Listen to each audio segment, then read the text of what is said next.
Already know what it is. It's about that time to get it in with the legendary Friday nights of the Nerd-O-Roundtable. Woo! Ow! Oh, oh! All that. Uh, You're truly King Christmas Waller Sharp in the building. I see Mr. Is it Merlot? Oh, Mr. Kelly. Merlot. Mr. Yes. Merlot.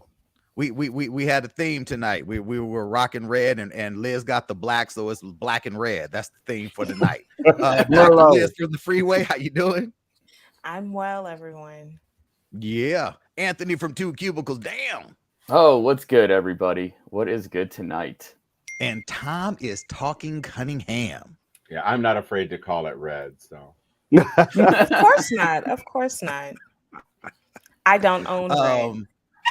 I've got to say, for me personally, this week has been such an absolute joy to be a nerd. I have seen things come to the small screen that growing up, I'm talking 25 plus years of collecting comic books. And I've always wanted to see certain things happen, when the emergence of superhero films started really popping. You go back to before Batman 89, there was always, a superhero something or another, and it always missed the mark. It was never on point. Then Batman hits and people say, wait a minute, maybe we can start taking superhero films serious. And it was really for me when Spider-Man came out that I said, wow, this is big. First Spider-Man film, it was okay to me. It was good, but it wasn't all that. Then Spider-Man 2 hits. It was and the horrible. world What are you talking changed about? The forever. editing was horrible. I got you. The editing in the first one was in second thought, but when you first see it, it's exciting seeing Spider-Man flip and fly for the first time on screen. Just kind of like seeing Christopher Reeves fly in the first Superman film. It was a moment. And you fast forward all these years later, and yes, there's Andor this week. She-Hulk knocked it out the box, but damn, I don't know if you all saw Werewolf by Night, but that shit was so fucking epic. Really? Like for real. Midnight Suns, Guardians of the Galaxy. I mean, not Guardians of the Galaxy. Ghost Rider. Those were some of my favorite storylines. And when you get into Man Thing, you get into Werewolf by Night and the Blood Family and all these different storylines, seeing them on screen and in such a phenomenal way. It's one of those things I'm like, I really, really, really hope casual viewers know what a treat this was. Tom, your thoughts off the top on Werewolf by Night? I really enjoyed it. I agree that the completely unexpected debut of the Man Thing and Man Thing with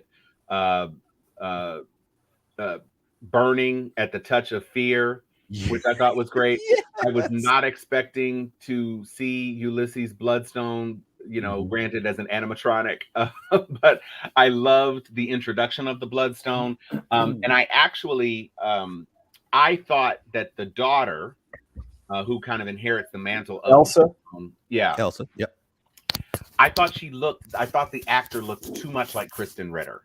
I was like, wait a minute, did they recast her as Jessica Jones? Did they recast her as this Bloodstone chick? And then I did the cast search, and it's actually, I recognized her from the Nevers, and I enjoyed the Nevers, so I like this character a lot more than I like Jessica Jones anyway.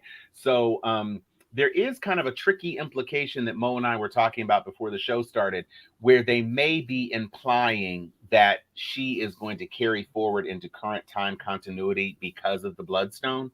And that it would make sense for her to some way tie into Blade. It would make sense for her to some way tie. I mean, if the werewolf is obviously an immortal creature too, so they're kind of setting the stage for what could emerge as some things in the Blade corner, or the Midnight Suns corner of the universe, which is perfectly fine with me. I enjoyed it. I loved the fact that they shot it in black and white, and that the blood looked like tar coming out of people's bodies because it was so black. I thought that was great. I liked the framing and the way that they put the shots together. I like the over the top, very Hammer Films type over the top characters. And I really enjoyed it. I think as a one shot, it was fine. I would definitely enjoy seeing this universe as a series with supernatural things, with the emergence of some of the other supernatural things that we are going to be expecting in this next phase. I think that point there with them doing one shots like this, really condensing a story, getting into it, introducing the characters, giving you a nonstop story and getting back out. They really hit a solid groove. I was like, yo, you can do all your one shots like this. You don't have to worry about just hitting us over the head with feature films if you don't have enough story. Give us some more one shots, same as Marvel Comics does. You may not have a whole story, but damn it, this one shot's going to hit. Your thoughts, Mo? I liked it. I did not have the background on the story, the characters that you guys did, so I was a blank slate in that regard. I especially love the music score because that took me back to the monster movies of the 1950s, and of course with the black and white. I love the aesthetics of it. And I didn't necessarily need to look for it to say, how is it connected to this or how is it connected to that? Didn't care about that. I could look at it for what it was as a separate entity unto itself. Now, for me, it was a little slow as far as pacing in the beginning. I wasn't exactly sure what was going on. But when it got going and I saw Man-Thing, it's like, oh, okay, now I know I think where this is going. And when the action really kicked off, thoroughly enjoyed it. And not to give away too much, but it starts out in black and white. It ends in color. And to Tom's point, I don't know what they were trying to tell us with that, whether there was a time jump or something else. Within the story, it seems like it's the next morning, but it doesn't feel like the next morning. I liked it for what it was. I didn't need it to be more than that. And once again, I'm getting more than my value with Disney Plus when you give us stuff like that. And to Twala, you made a great point. That there wasn't enough story for a 2-hour movie. There wasn't enough story for maybe a multi-episode series. But for a 1-hour one shot, it's perfect in that regard. Yeah. This story is set in the current timeline.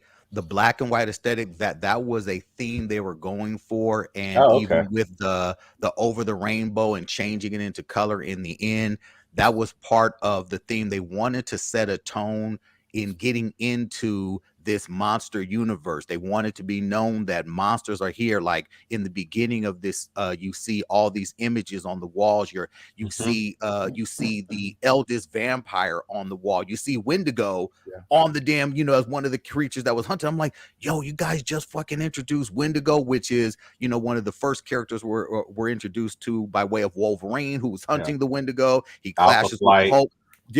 All that. I mean, like that type of stuff for the super geeks. They were hitting so deep with their introduction of what they are, and by they I say Kevin Feige is saying this film is the linchpin, the introduction to us bringing in monsters and letting you know, as they did throughout this mini film, they let you know that monsters have been around forever. Even within the MCU is what they're saying. Like, monsters have been here. This is the introduction to that corner of this universe. Dr. Liz, your thoughts? You're muted. Sorry, y'all. I didn't watch it. Okay. I'm not a big fan of the whole werewolf and any of that. It's okay. No, it's okay. I didn't watch it. It's just as a one-off, like, for someone, like Mo just said, if you have no background on the character, it is a fun watch. It's a fun watch. The action is great. It starts off slow, but then when you see where the story goes, it makes sense. It all starts to come together. It's nod to classic horror films and trying to appeal to that nostalgia. And it's not a horror. When they say this is Marvel's first horror film, it's not horror like Scream or a slasher or a jump scare. This is them getting into the characters from their horror lines. Like back in the day, before they launched in with superheroes, they had a whole run of blaxploitation, comic books where you got Shang-Chi and you got Luke Cage and Iron Fist, and you had a whole bunch of jive turkeys that they were fighting.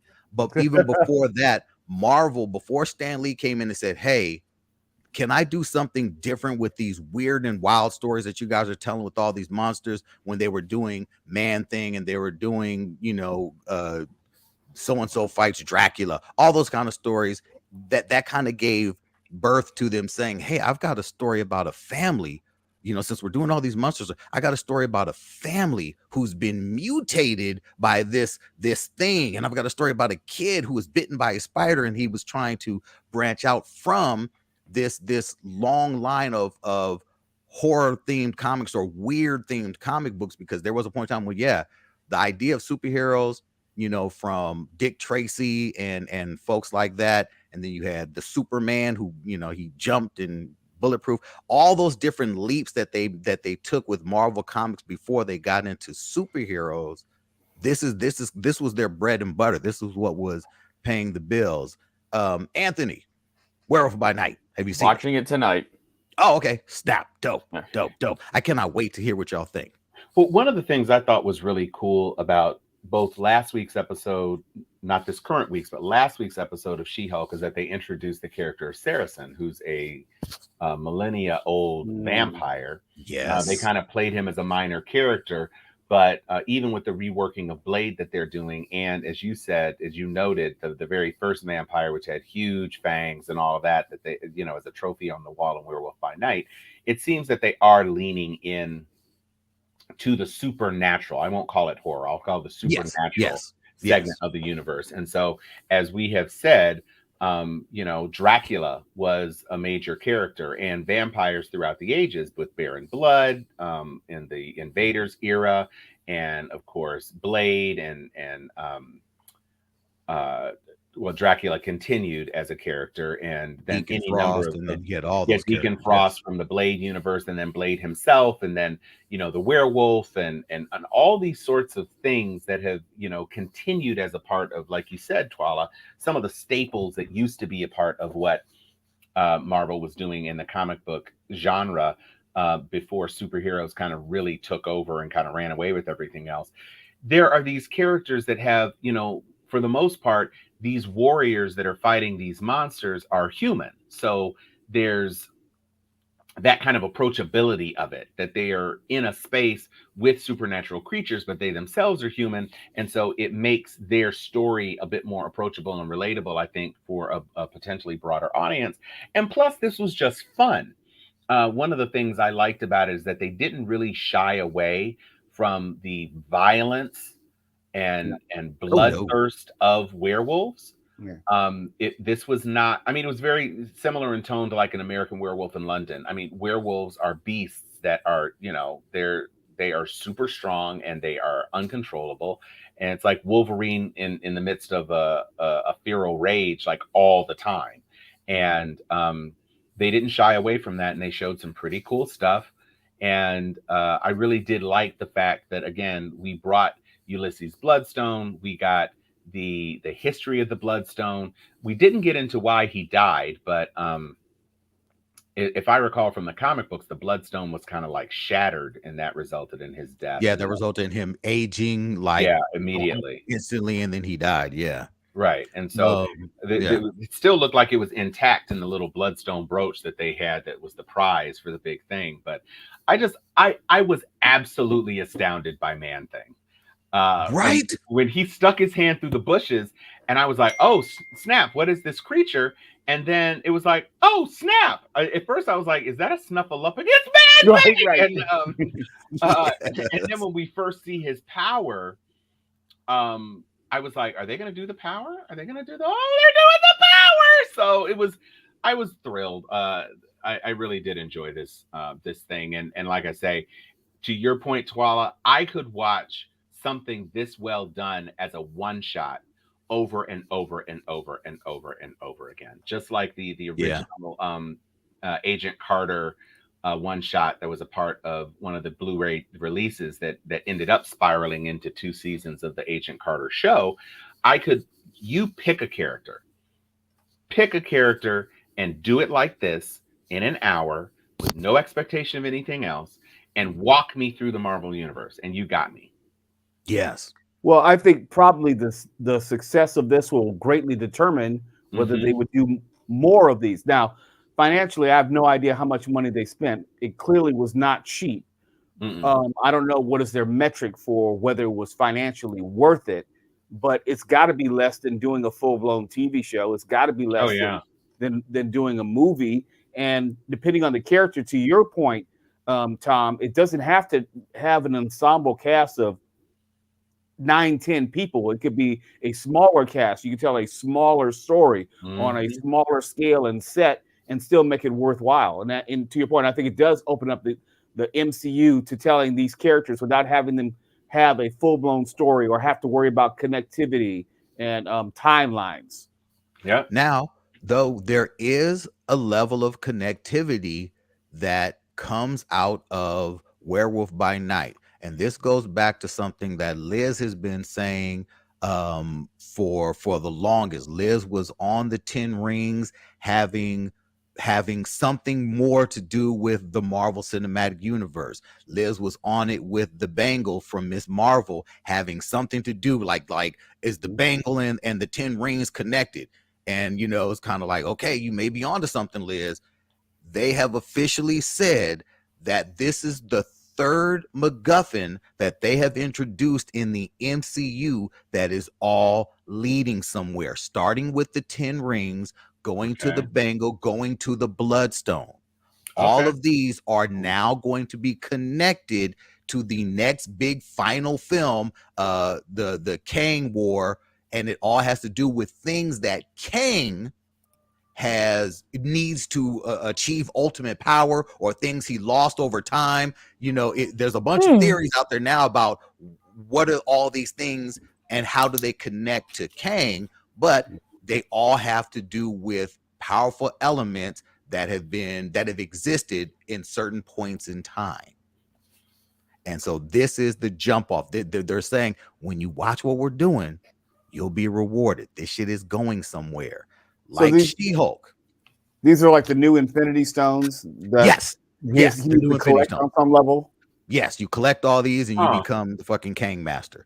And that's they're not infinity. But if you think like the Bloodstone, super strength, healing, immortality, immortality, you got all those things. The 10 Rings, we saw what they can do. The bangle, we saw what that can do. All these different things they're all tied together. But this week, I think, and I hope we've all seen She-Hulk, and I hope that everyone that's been watching She-Hulk can say, okay, all right, fuck it, I'm on board. I see what y'all was doing here. I get the sleeper episodes, the quote unquote filler episodes. You mean the previous? Those were to inform. They weren't. The previous 6 were not filler. No. Boo, Anthony. Boo. No, Anthony, you're out of your mind. You are tripping. He didn't like Loki. Those episodes. He didn't like She-Hulk. He didn't like WandaVision. I like WandaVision. That was good. It was better than She-Hulk. I don't know, Anthony. I don't know about that. I think you've got something against female lawyers. I mean, seriously, every single thing about this episode for She-Hulk, it totally made watching this entire series worth it. The way they finally brought her character out, as far as the rage of the Hulk, you get a character who's like, I don't want anything to do with this. I'm trying to go back to my regular life, but you're a fucking Hulk. And when you see what happens when, like, she's had moments in the comic book where she's lost it, and she's been able to knock the fucking Hulk out, because her power, when she goes there, it's a problem. You see this and how it triggered her, and I can't wait till the finale. But oh my god, this episode, so much good shit. Liz, your thoughts on this latest episode of She-Hulk? Okay, so you all know that I've been waiting for Daredevil. I've had a pretty sucky week, so I was like, look, I don't even care if Daredevil doesn't show up. I'm over it. There is no after credit scene again. So I came into this thinking, I don't even care. I know there was a preview, but I was a Debbie Downer. I actually really enjoyed because it actually was even though Tom guessed the wrong court case, but it did come down to him coming into the court all the way from New York, which kind of seems bizarre for him to come all the way to New York for this particular purpose, but okay. No, I'm sorry, And I got to interrupt. go for it. For that character, given his importance, his connections, the people that he was costuming, that didn't seem odd to me. That actually made sense. That yes, he would fly in his lawyer for that. Yeah, that's all. Go ahead. Yes. Yeah, no, I'm not saying that. My point is, I just didn't expect it for it to be this for it to be that purpose. I expected it to be something different, and especially, I mean, I expected him. I don't know how I expected Daredevil to come in. I thought it was something I would have never expected for him to come in as the attorney of the costume designer, but I wasn't disappointed. I thought it was really interesting. There's still a level of humor that takes place. I will say this, it is a stark difference from Daredevil series that we've received from Netflix. So I was kind of, but and there's almost this gimmicky aspect of they made in front of how dark Daredevil is. And if you haven't, I've rewatched Daredevil on Disney Plus, and it is amazingly dark, like just the look of it. So it is kind of I thought it was kind of an interesting comic lift to talk about, like, well, look, you up here trying to take forever. How long is it going to take for you to beat up these people? I can smash. So I appreciated that. And I thought the humor was nice. I thought it was and I know that you guys are going to, you all will talk about how much you all love the sex scene online on television. No, that's not true. Oh, no. Okay. It's just like the fact that we know that he fucks. Yes. There's a difference. Daredevil fucks. Oh, okay. I mean, like he was fucking all throughout the Daredevil series. It's good to know that he hasn't stopped fucking. He's getting it in. I love the fact that She-Hulk or Jen Walters was like, "Come and give it to me. This is what I want. I want it right now. Let's go." Because she was like, "Yo, yeah, you can skip all that dinner shit. Let's go get it, homeboy." That was dope. It wasn't She-Hulk. It was Jen Walters. It was Jen Walters. Yes. That's who. Yeah, but it also kind of sucks that he's blind and has to be into her. Like, I mean, I'm not sure how much that he's technically not. But he's not really not blind though. I understand he knows exactly what she looks like. I'm saying that the whole entire series, right? It's about how she continues to struggle with people liking her for her, and all of these people typically like her because of She-Hulk.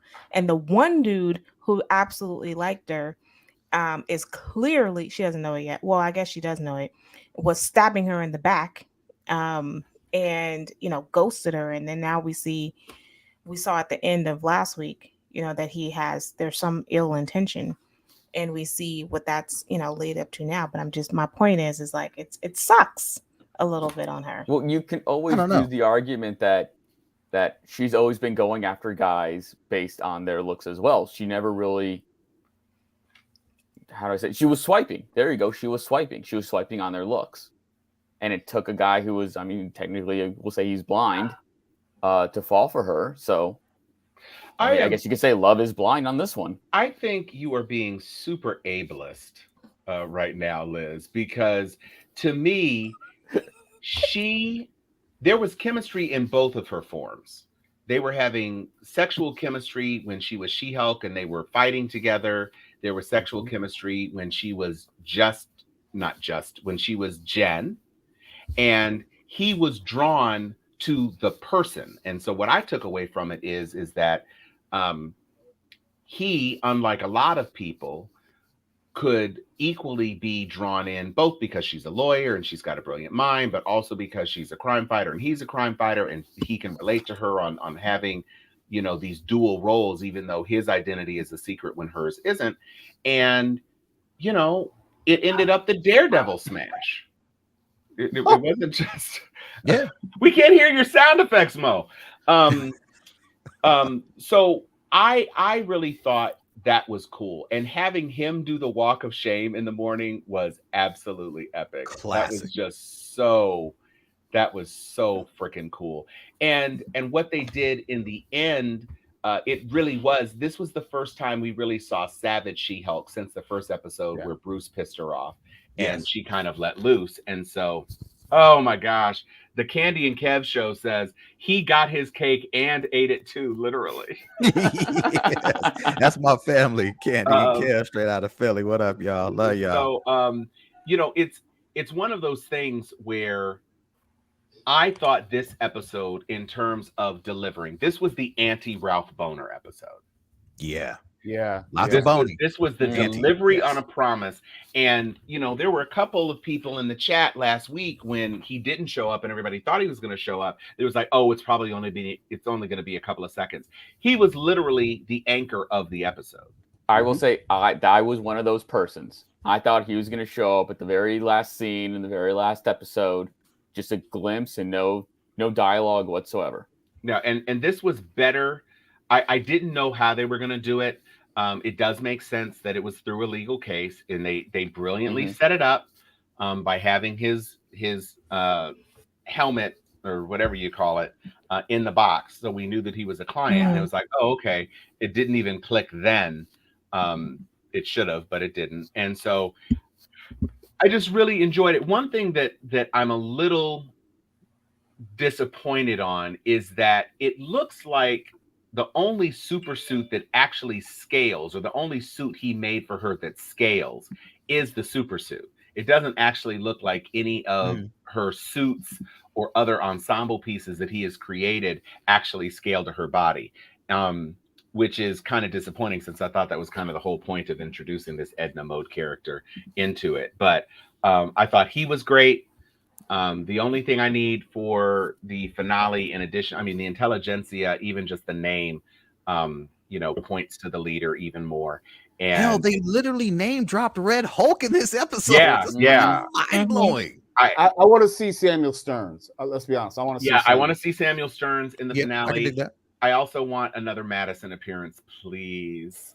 Please make that happen. I think that would be someone great. in Marvel, please. If you go out without a Madison, that's a miss. I don't care if it's her with Wongster sitting on the couch watching, the season finale of whatever. Sopranos. Yeah, Sopranos. I don't care. I want Madison in before this show goes to bed. And I think what they're doing is kind of what Peacemaker did.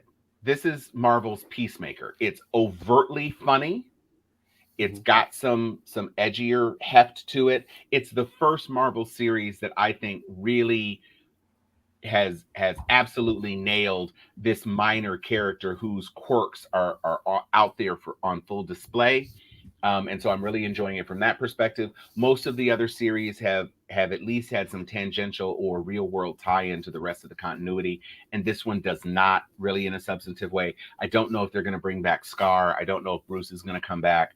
That's a hell of a tease to not deliver on by the series. I disagree. I disagree, Tom, because I think because you have the overt connection to Shang-Chi in a number of ways with multiple characters, that I think it makes Shang-Chi even more important, and we will revisit that because of the direct tie-in to the Abomination, because of the direct tie-in to Wong. So I wouldn't sell it that short as far as the direct connection to the MCU, and that has nothing to. That's saying nothing of what the Thunderbolts may have or what the leader and their involvement in the MCU going forward would be. So I wouldn't necessarily say that. I think you have a good point. I think you have a good point about Shang-Chi, though. Control was there. Wait, we didn't hear you, Anthony. How quick damage control showed up.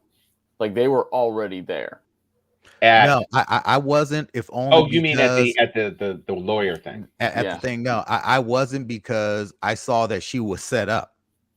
That the whole thing was set up by the intelligentsia of this whole thing. I didn't take them showing up out of nowhere as like, what the hell? I took that as like, yo, they are really setting her up to take a fall. They're really trying to show her to be a Hulk And Mhm. I don't even know if it's that she's a threat as much as it is about the leader's hate for the Hulk, the hate that has been brewing since, you know, Harlem, and he got the Yeah, Hulk the juice super dripped soldier on his juice in head. his head. You Yeah. know, I mean, it's You know, the leader's hate for the Hulk is well founded, and I think that this is a part of that. it makes Miss Marvel also. Shang-Chi, Miss Marvel to be Yes. some of a really important component as a tie-in. And of course, because we have the Marvels that are coming out, but eventually. But then when you tie this into, I mean, it's fascinating because just as Mo was saying about the many tie-ins to Shang-Chi, just even at the last, the after credit scene, because Bruce came into the Mhm. room, um, and then you have Miss Marvel there as well, which then jumps right into uh uh you had Captain Marvel, but then it jumps into Miss Captain Marvel's also in Miss Marvel. I just think that there's a ton of tie-in that we have yet to determine. But wasn't it weird though that Bruce is out of the sling as Hulk, but as Bruce, the human form at the end credit scene of Shang-Chi, he's back in the sling in human form. No, because this takes place afterwards. Remember, the video that we see of the Abomination fighting Yeah, is that's not live video. It's not It's like it's happening in it, that moment. yeah. yeah. It happened a It while So was ago. footage that finally got released from a Yeah. yeah, person who was shooting that footage. So it's not supposed to be in the same space. I thought that um putting Hulk in here and then sending him away, we think to Sakaar, maybe to get Scar, maybe not to get Scar. But one of the things that I noticed at the end of it that struck me to Tawala's point about the setup is that she grabbed that I mean, they didn't necessarily know he was an intelligentsia person, mhm. but he was in a black suit and a mask, and she had grabbed him, and they had all seen that the intelligentsia people were on the screen before she kind of hulked out, and they just let him run away. Like nobody tried to even tackle that guy Mm-mm. to say this is a person who was trying to shit on She-Hulk, and She-Hulk is a person that we like and respect. Nobody like even tried to stop him. He just slithered But through you the know crowd why and they got away. didn't? No, I understand now because I agree with you that Well, no, she They're was in on it. set up. no, Yeah. no, no. Yeah. But beyond the setup, this goes back to something that Bruce said to her in the very first episode. He said, "You have to be in control every second of your life. Mm-hmm. You don't know what it's like to have Mhm. people fear you or look at you like a Hulk." Mm-hmm. So he knows what it's like and how people fear the Hulk. Even after he became an Avenger and all that, he's still walking around with what happened in Africa. He's still walking around with what happened in Harlem. Mm-hmm. He still knows that people look at him as as a ticking time bomb. When in Civil War, when Ross is talking to them, and he's like, "Do you know where the Hulk is? If I lost an atomic bomb, I'd sure want to know where it Right. is." That's how the world views the Hulk. And I think that them seeing her Hulk out was kind of like their fears come to light. It's kind of like, hey, this good black man, when he lokes up in public, oh my God, you're not the good, you're not the household name anymore. You're black. I thought All she this said, time, we thought that you were a sweetheart and Hollywood star, but then you act black on national television, and it's like, oh no, oh, you Tuala, can't come in my house no more. I'm sorry. I, I, I'm sorry. I saw what you Sorry. did there. You said Okay. household name. Yes. Yes. You saw, you Well, saw that. But You saw that. also, I think that it's the same thing for women in the sense that she seems to be, she talked about how she's in this constant set of rage anyway because she has to control her emotions because she's a woman. Right. So what would Mhm. make her flip, and it does for a lot of women, what would make that the touching point is the slut shamer, Yes. and to slut shame her Great point. so publicly. Mm-hmm. And it's In like, well, front of of her course, peers. Why? Peers What's and the big? parents. What is Yeah. the big deal about her having sex and having one night stands? Should be nothing. But Nothing. the fact that she is, but the fact that her credibility is a woman's credibility is always threatened by the fact that she's just being naturally having sex. But they And here made we a are. point.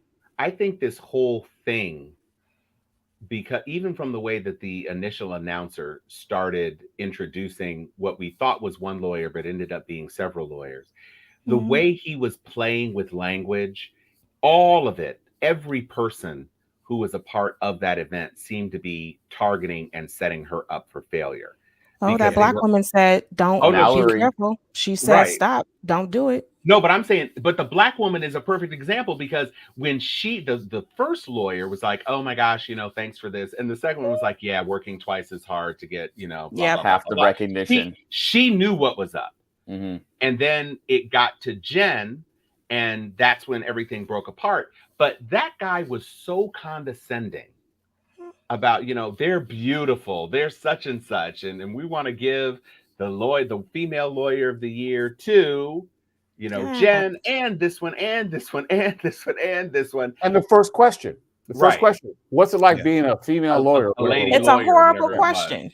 Right. Yeah. And so Yeah. all of it seemed to be setting up an escalation of microaggressions that turned into a full macroaggression when they showed the stuff on the screens behind her.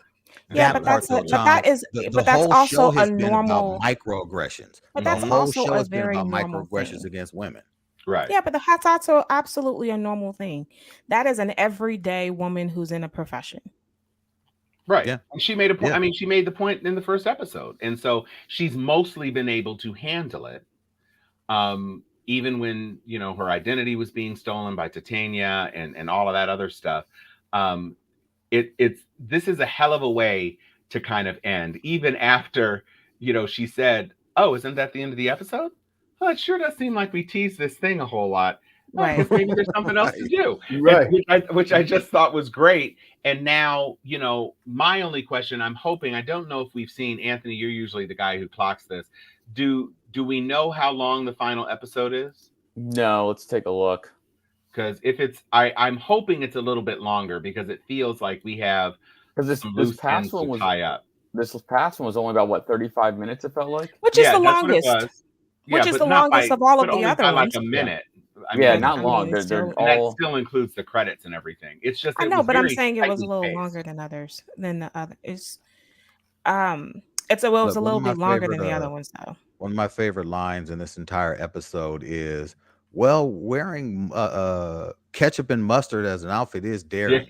I was like, I was like, "Yo, you guys are clowning." It's almost like I'm you're sure. reading Twitter and what people are saying and said, "Let's write that scene. Let's write that into the next episode." We know what y'all are saying. It Even in doesn't look even like in the it. beginning of the show, it looked like they were clowning what people were saying about how she looks as Right. She-Hulk.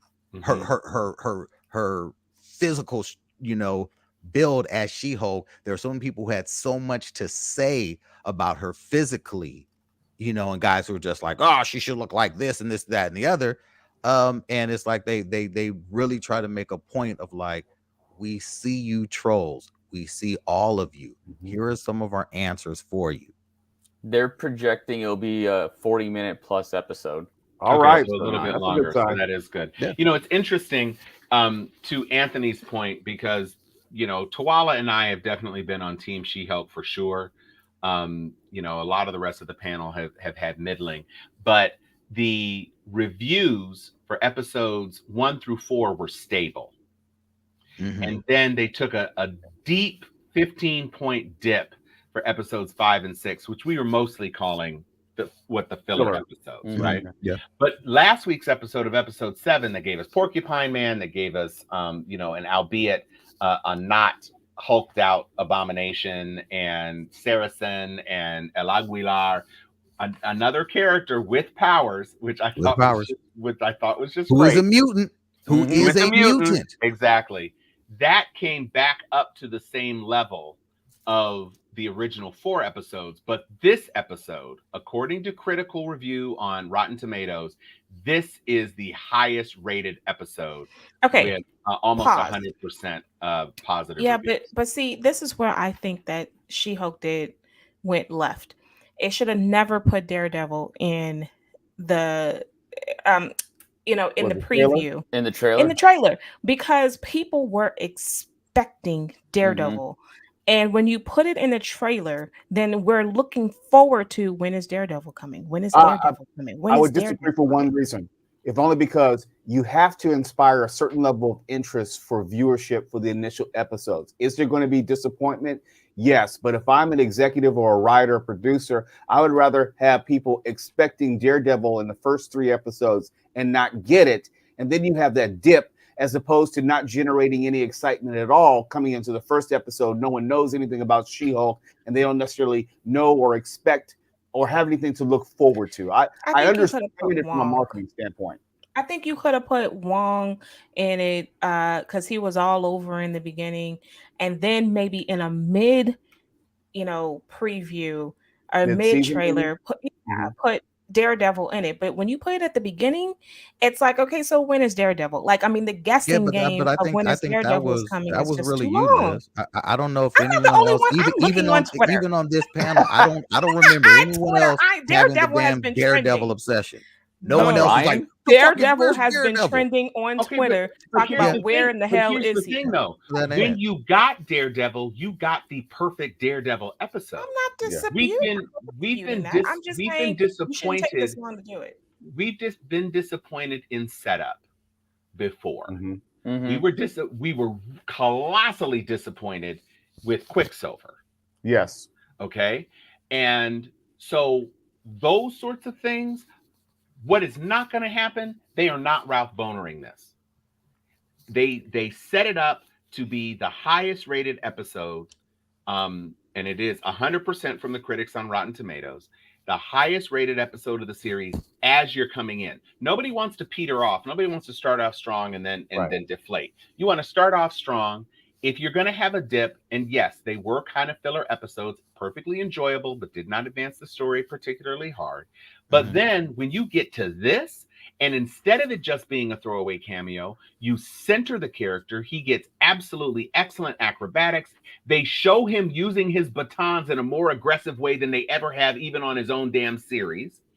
They've got him in a new uniform, which is not my favorite uniform of Daredevil. I prefer the all red. But in as much as these colors, the yellow was a lot more muted, I didn't hate it so much. And you get a great setup with a goofy legal entanglement that turns into a bigger story that turns into the penultimate challenge that she's going to face going into the last one. I don't care about build up as long as I get it. I'm not counting on it. I'm not saying that it's a bad, that I'm not discrediting him for, I enjoyed the episode. I enjoyed him being there. I'm saying that you could have had in the initial trailer just Bruce and Wong and a few others, Abomination, and then had a mid trailer that included Daredevil, because every week it was trending. It's not just Liz, it was trending. Where in the hell, the first episode, whatever, but it became a trend.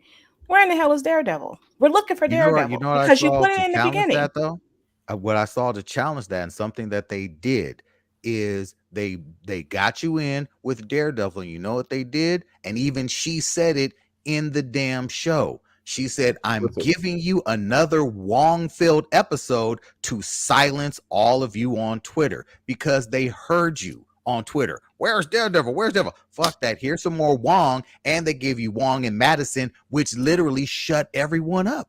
Everyone is like, give me more Madison after that. Here's my question. That's how they filled up those gaps. Here's my question, though, and this is something which has been somewhat predictable for the Disney Plus series. The penultimate episode historically has been the best episode, and then there was that dip and disappointment with the actual finale. And if they've learned anything from the other, if they learn not to Ralph Boner this, then hopefully they will learn to give us that finale, which is satisfying. Maybe in the Falcon and Winter Soldier, that was a satisfying finale. Absolutely. But wait, Captain Miss Marvel, they gave us one of the absolutely. biggest Captain Marvel. appearances so far in the MCU okay, with but I don't Marvel showing up. but I don't count like an end credit scene. I'm just talking about the episode itself. Right. That episode was great. It was, but honestly, I feel what Mo is saying. Mo. Because here's where we are. Mm-hmm. You teased Daredevil, and let's remember, in the first trailer, Daredevil was like the last thing in the trailer, and it was just him turning his head, landing and turning his head. It was like just to say, hey, he's going to be coming. And so now, what we are all anticipating, because you've seen the Wrecking Crew in a one-shot that did nothing, because we've seen the whoever the Asian boyfriend from the wedding episode was, and we know he's with the intelligentsia, and we know he has gotten some of her blood, because that's the text that he sent with the emoji. So he got some blood, and we all suspect that it's going to be the leader. If we don't get the leader as a big bad and or MODOK, or a Red Hulk, because they stole the blood, because they're obviously trying to recreate something, and it goes wrong, because that's what gives us Red Hulk. So it's not gonna, I mean, Harrison Ford is just being cast, and so I don't think they would do William Hurt like that and create him as the Hulk. So I think it would obviously make more sense for them to try to do a Red She-Hulk, and it would obviously make more sense for them to try to make Titania into the Red She-Hulk, just because she's already there. So if you're able to do something like that and give us Red Hulk versus Green Hulk, She-Hulks, and you give us the leader pulling strings behind the scenes, or you give us even a MODOK cameo, she's been doing a great job. They've been doing a great job of dropping multiple cameos. You've got to have, to me, as many cameos as you had in the Yurt Retreat episode. That was 4 characters. Yeah. And so I need to see some characters that we haven't seen on screen. I need to see the leader. I'd like to see another member of the intelligentsia. Nobody cares about the Mad Thinker. They've already done MODOK as a stop action, and I want more MODOK, and MODOK is supposedly coming. Although what they're supposedly doing with MODOK, I don't think is super satisfying. But if you can give me another person in the intelligentsia and a Red She-Hulk, I think you're going to knock people on their ass. Now, Absolutely. okay, one thing to that point, Tom, and this is something that I saw in one chat, that the character Josh, who's going by, Josh, is actually Amadeus Cho, who came out of the intelligentsia. Yeah. Oh my God! That's what they're saying, that is a bit younger. I mean, now he can't be, and if they're making him older in this, it could work, if only because when we're introduced to his mother all those years back in Age of Ultron, that was his mother, the scientist that was working in the lab. That's his mom, who had a child, who had a son at that time. We never saw him. You fast forward all these years later, and you've got a blip involved. That could be Amadeus Cho. He really, really could. And in the beginning, he was not on the side of Hulk, and he always wanted to Hulk out at a certain. I think he might even become a Hulk. Now he finally tapped in and was able to synthesize Cho's a Hulk. gamma radiation. Cho's a Hulk. Yeah, he's the he's the totally awesome Hulk. Totally awesome Hulk. Yes. And then he was another Hulk. I mean, I guess his age is, I mean, this guy, Josh, has got, I mean, he's early 30s to me. Yeah, he could be. And so Amadeus was definitely closer to a teen. But I don't really care. I mean, if it turns out that he's Amadeus Cho, then that's fine. I mean, it takes him kind of out of contention as far as I'm concerned for Young Avengers. But I don't need that Hulk in Young Avengers, especially if we get Hulkling, who was a Skrull. Yeah. And if you just flip that story enough, that's a dope, just a dope kind of further deepening the intelligentsia and bringing in another, familiar character as far as those who follow the comics. But You know, there's a lot riding on this finale. The Loki finale wasn't bad. I mean, look, we finally got, you know, Jonathan Majors doing his Kang thing. What do we Yeah, You know, look so like? Yeah, but the episode itself was just a lot of Kang talking. I don't think the episode. oh man, I I thought think that I thought him talking implications was of the dope. episode was great, Well, but no, what he had to say was dope. His talking, that shit was dope. Oh, Mo, all right, Mo doesn't like the finales. You're I- not a fan of the finales. All right, it's all good. I like the The penultimate. majority of them have been letdowns. Yeah, I Thank mean, you. look, They not have. to me, not to me. I've enjoyed it. The only thing and I got to be honest, I really, because my cable was tripping the day we watched or the day we talked about the Scarlet Witch or Vision and the Scarlet Witch, WandaVision, WandaVision. my cable, because everyone Vision and their and the mom were Scarlet trying to Witch. get on. And it kept cutting up, and I couldn't really. The only thing I really got out of the end is was that they introduced the Darkhold, and I'm like, the fuck happened? I didn't get to see a lot of what happened. Actually, do you remember that we actually sat up here at like what 2:00 in the morning? Yes. Sure did. Yep. Yeah. See, Never part of this again. is context, right? It was Like, during the context- pandemic. Yeah, It but was- my we were point is that 9 context months is in. that we absolutely did it at 2:00 in the morning. So disappointment is going to be harder when Too. we sat up at 2:00 in the morning doing a review. Cranky I'm ass just adults. You know, I miss my sleep. This is some bullshit. What was the Hawkeye finale? Was anything special about that? Yeah. Echo, What's his name got shot in the face, Kingpin, Vincent but didn't die. Yeah. I mean, I know you didn't like the D'Onofrio didn't Kingpin die? suit, but Sure that didn't. finale was dope. Yeah, No, the you had the, swordsman didn't do anything. yeah, No. freaking the swashbuckling swordsmen at the end, and the LARPers. Thank who you. Were in fact Oh my first God. responders, and they decided to put on their LARPing outfits rather than actually do All right, anything. okay. All right. Let the Look, record look, reflect. moving on before we run out of time here. I know that I am the only individual that is down with Andor. What I'm trying to find out is, why don't you like Andor? Okay. Nothing happens. I'm not against Andor, but to most point, nothing has happened yet. Not What a is the thing. point of this show? And Tell me what's the point. We're what are we? 5 episodes in. 5 It's almost episodes over. of filler. It's Oh, almost wow. over. Episodes of filler. Isn't it Yeah. only like 6 or 7 episodes? Like, I mean, it's Yes. a short series. Yes, it's a short and series. it's about this one job, No, it better not be. consequential. It better not be about a one heist. Mo, not You Mo, had Anthony, one it's about job. the shop. It is about this gold heist. You know what's It's so a bothering me heist series. It's a Star Wars heist series. You've got, the intergalactic police trying to figure out this crime before it happens. You've got him getting together with his band of criminals to essentially steal credits. This That is is a one what shot. that's what it the is. show is You about. could have done The this show's in 1 about hour episode. maybe love Mo, but they want you to see how they fund the rebellion.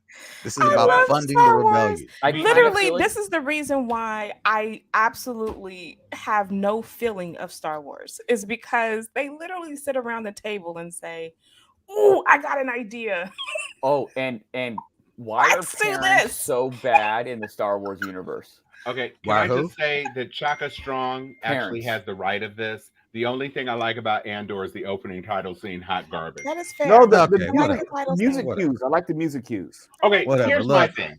look. You Andor's already had a heist film in the Star Wars universe. It was called Solo. Mhm. Yep. Or so low in That the was so ratings that bad. it tanked an entire rebooted thing. Well, look. Well, They maybe they're stopped maybe the they're Star trying to Wars do it. Maybe production. they're trying to do it again and give you a little more background on the heist, because the Well, whole the adventure, Italian the whole job, adventure of those Solo cars. didn't work. And did you notice how I like how the they brought Italian job. the Kessel run into this episode? Because Well, Homegirl from the ISB she was busy, looking at all the different criminal things that had happened, and she was like Kessel and this, Kessel, that, and the other. And I'm yes. like, oh, okay, so they're aware of what Solo tried to do. Well, but we saw the Kessel run, and that was some bullshit too. To Mo's point, Candy and Ken said you praise the music cues, so it's everything but the writing. So Again, this is the problem with Star Wars. It's like they don't ever want to look out. They always are like, "Oh, we have one more story to tell. You know that character in the far, far, far, far back? Let's tell a story about that person." Yeah, And I they'll want buy it. I want a Bull Gullet series. Hold on. In all honesty, No, you don't. In all honesty, Liz. In all honesty, a whole Star Wars series and franchise was built off one simple line that Obi-Wan Kenobi said: "The Clone Wars." Those two words. This is my point. Yeah. But those two words launched the whole with your father animated in the Clone series. Wars. Yep. Yeah. That is true. And the Tartakovsky Clone Wars shorts were some of the best Star Wars ever. Yeah, they were. Oh, I will say this. Look, some of it is a good thing. I'll give her that. Some of it is not good. And you know what? And we're here to sit here for the hit and the misses. And I will laugh at y'all as y'all try to piece this through. Whatever, Liz. We're not about to get into you and the crow pie that you're about to get served. Right. Liz. I don't care. So, Liz, look, Liz, we know you don't with care. the crow pies that you be ordering on the regular. So I just want to let everybody know, because we I got to said figure what out I how. said. We know you said what you said. We know and you. Now, We know and you now said you're that. gonna eat. We what got you the gonna receipts. Eat. There don't is care. an actual crow cake. It is going to be a red velvet cake so that the interior looks like a crawtopsy. I don't eat red. I don't own red. And so I am going to figure out a way. I'm going to have the cake on screen, and we're going to figure out a way where you all can eat some slices too. Even though Liz says she won't, I won't. I will just say your supposition about Killmonger was not just a suggestion. You were literally asserting that because of gold accents on that clear woman's body, that was Killmonger's suit and that it was Killmonger. That's what you were saying. Not that it would just be a good idea for it to be Killmonger. You literally said I did. She would not wear his suit. That's going to be Killmonger. Yes, because it doesn't make sense. I said what I said. No, Liz, this ain't about making sense no more. This ain't about it don't make sense. It doesn't make sense. I don't get why they did that, Liz. You said that's what they were going to do. They did not, and you put crow on it. You think I'm not skating away from what I said. I said what I said. Oh, you can't skate. You're moonwalking. You can't skate. You're flying I'm away. not moonwalking. I'm standing in what I said. From it. Look, next week we've got She-Hulk finale. I thought Andor was wrapping up around the same time. I don't think they have 2 more episodes in them. They got 2 more. And we have, what you call this finale is what you call it. It's the Rings of Power. Next week, right? Ending. Mm-hmm. Yeah. Well, that last episode of Rings of Power was so fucking fire. I'm about to go and catch up with the latest episode. I'm waiting. By the I'm way, gonna watch them. I'm a binge them. No, Andor has 12 episodes. Oh shit! Oh hell no! So we're on number 5. We're not even halfway, and we're halfway done. Filler. There's a lot of filler in these episodes. This one episode literally went nowhere. Yo, there's one episode that literally just says filler. It's titled filler. Okay, Chaka says the fuck. Exactly. Mm-hmm. And are we all like seeing the trend of the dragon show? No, I mean, this last episode was absolutely. I'm not watching it. Okay, well, it was all over Twitter because the biggest complaint is I can't see anything. Like, I mean, it was so dark. I had to turn off all the lights in the house, close the blinds, close all the shades, and squint. Like, I mean, and then to see what was taking place, and I'm like, I think those are 2 people right next to each other. I don't know, Liz. I can't watch the ancestral dragon drama. I can't. I don't need that in my I'm okay. Mind. I really don't. I mean, there were 2. I mean, yeah, like I said, it's not like we're instantly interested in watching an uncle and a niece have sex. But the point is that you can't see much of this show. Well, that's good then. Yeah. Because I don't want to watch it.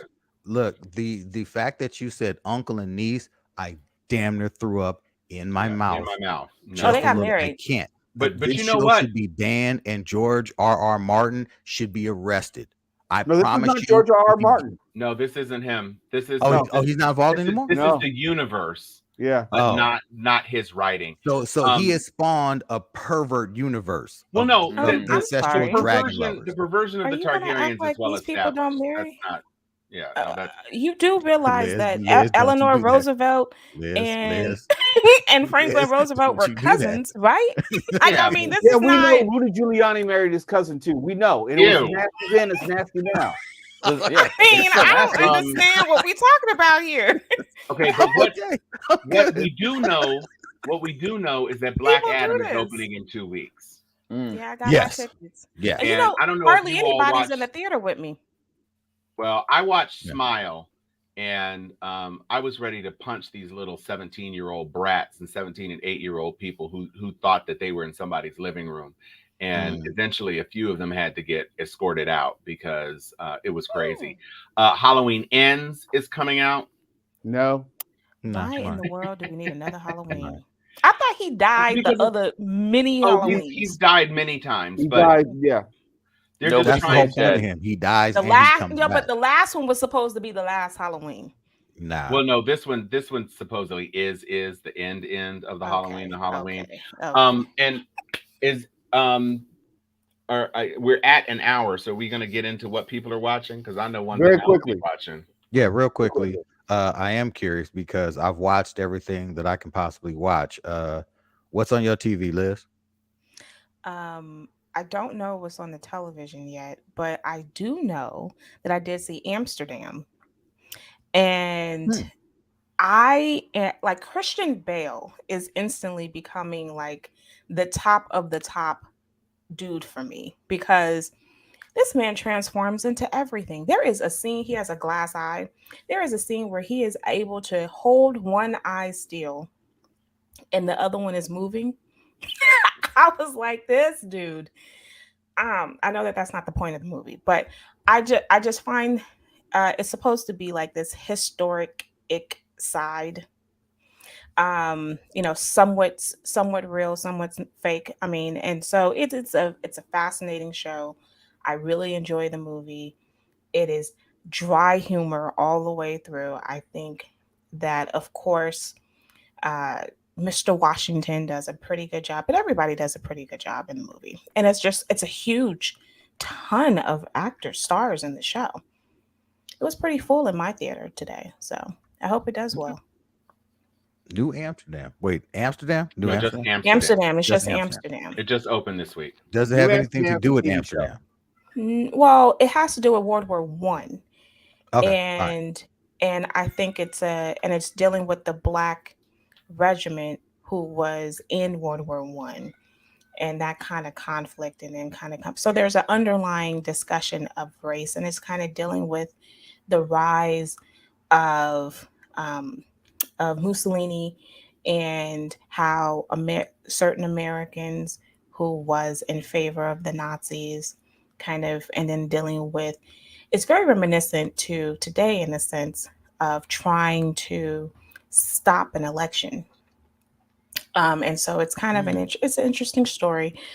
Like I said, some of the details aren't true, but the speech that discusses the conversation of, yes, there are some people out here who are trying to overturn the government and trying to undermine FDR. That's accurate. And so it's an interesting little movie. Okay. All right. What you watching, Anthony? I'm gonna watch Werewolf by Night tonight. Okay. Liz, please watch that. I know you're not into it, but please watch that. All right. Werewolf by Night is on Anthony's schedule. Mo, what's cracking over there? just saw Lou on Netflix. Journey Smollett and Allison Janney. Not bad. Not bad. Some good action. Last Seen Alive with Gerard Butler. Do not watch that. That's garbage. Absolutely. I could imagine that being garbage. Not even hot garbage. It's like served cold garbage. Been out there all night. Garbage. Do not watch that. And I saw On the Come Up. Liz had talked about it. I loved it. I saw it once. I'm going to watch it again. Twala, I would love to see your thoughts on it. It's streaming on Paramount Plus. It's for someone like you who's a hip hop head, I would love to get your thoughts. Man, I just canceled my Paramount Plus subscription because I watched all the episodes of Lower Deck and there was nothing else on that fucking channel. Halo wasn't worth me. The Good Fight is good. The Good Fight is good. I'm watching. I'm looking forward to the next season. Let me go see the episode. Yes. Okay. Yeah. See. Yeah, get back to Pair. They're doing a promo, so maybe you can get it for free for a month. You know, I may look if they have another promo. I'll check it out. Actually, you know what? And it's funny is when I bought my tickets to Wakanda Forever on the AMC app, you know, now it starts giving you all these damn coupons that you got, and one was for Paramount Plus, and I was like, man, fuck out of here. I just got rid of that. Tom, what you watching? So I'm gonna get into the Hellraiser reboot this weekend. I really enjoyed the original Hellraiser, and I really liked the character of Pinhead. The series kind of fell apart after a while, and this looks like it has a higher production value. They have gender swapped the Pinhead character, and so I like the idea of I'm a big Clive Barker fan, so he had this wonderful rich universe called Weave World that I had hoped would be adapted, but it wasn't exactly in the same space that Clive Barker is known Weave for. World? Weave World. It's about it's a universe built into a tapestry. It is not. No. Okay. It's a tapestry. Think the Bayeux tapestry. Got you. It's woven. Gotcha. And so it's a whole fantasy realm. And since it's not body horror, people didn't really respond to it. But I thought it was a brilliant book. It's like Gaiman-esque in terms of its scope and scale. It's a big, dense, heavy read, but it's open for a miniseries. It would be a fabulous miniseries. But so I'm gonna look at Hellraiser and do some birthdaying. I know you're down with horror, Tom, and Candy and Kev said that Smile was crazy. I saw Smile. Oh, you saw that? What was that? Yeah. Smile is The Ring. That's what it seemed like. I mean, it's literally The Ring. It's the lead actor is very engaging. She's good. They threw in A-Train as her fiance. And the little kids in the audience were like, A-Train! And it's like, I literally had to stand up and these little kids were running around. I literally had to stand up and say, sit down. And the grown-ups in the audience were like, yes. And then the little kid turned around to see who I was, and he saw that I'm 6'2", and he literally scurried off. So it was scurrying like roaches. He was scurrying like a roach. But it was well done. It was just it was The Ring. Okay. That's all. And so it's not even the first Ring knockoff. But it's creepy. It's super fucking creepy. Okay. But the pacing was a little slow, and for what you get at the end, it was just, what was that movie? There was a movie very similar to it, the one with the mirrors, where there was a haunted Annabelle? mirror. No, it was a haunted mirror. 13 Ghosts. No, it wasn't even that. I know that movie. Anyway, it was very much like that because it deals with perception, and the demon that is controlling you can control perception and all these other sorts of things. I thought it was going to be similar to Denzel Washington's movie. You remember when he did the whole everyone touches and sings that song? No, it's not Fallen. It's literally The Ring. Okay. Literally. But I mean, well done, stylish, whatever. It was fine. Hell, all I had time I didn't pay for it, so whatever. All I had time for this week was She-Hulk and Andor and Werewolf by Night, which I threw in real quickly before this. There's a bunch of things that I want to watch. I still want to see The Woman King. Hell, I finally am going to probably download Bullet Train because that's available. It's available for rent now. Bullet Train. I got to see Bullet Train because Bullet Train is good. I know says like Bullet Train is the truth. There's a lot to catch up with. And a lot to come, man. So much good shit. There was something I was thinking of, and it was really, really, damn, it just jumped out of my head. See, COVID brain. All good. We'll be back at it today. And of course, Nailed It is out. And Nailed It is out, which is the best thing ever. New season of Nailed It. Yes. No, it's not. Yes. Yes, Liz, no, it's not. The best. Yes, it is. It dropped mysteriously like 2 days ago, and I was like, okay, I cannot wait. I thought that was canceled. No, it's Nailed It Halloween. That is the worst. No, seriously. There was a whole thing about it being canceled on Netflix. It's number 8 in shows. So it may be a one shot. Do you know how much I watch Nailed It. Me and Miley, we watch that all the time. Nailed It is the truth. Yes, and it's You coming made my out. day. It's a new episode. Hush your mouth. Before Yes. I watch anything, Nailed It I'm gonna go watch Halloween. Nailed It. Nailed It No, Halloween. I'm done. You made my day. It's the best thing ever. And I don't know why would they cancel. They have books now out called Wait, Nailed It. You can get a Nailed It box and everything. Yes. Koala, you were about to Ryan McBain explode because the first episode of the Nailed It Halloween special is fucking Cobra Kai actors. Dude. Okay, look, we have got to go. Okay, I've got to get into this immediately.